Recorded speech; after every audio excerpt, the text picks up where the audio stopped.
Manfred. Was ist denn wieder, Bertha? Weißt du, Manfred, ich bin jetzt schon alt. Ja, das seh ich.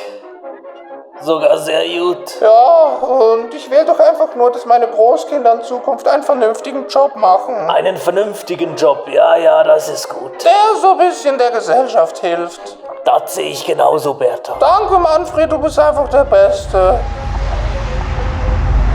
21, can you do something for me?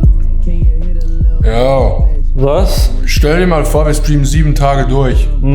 So, ja, aus den Bergen, Ja? Skifahren, Iglu bauen,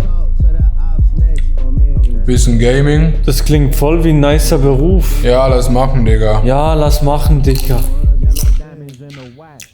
Ich glaube, unsere Großeltern wären stolz auf uns.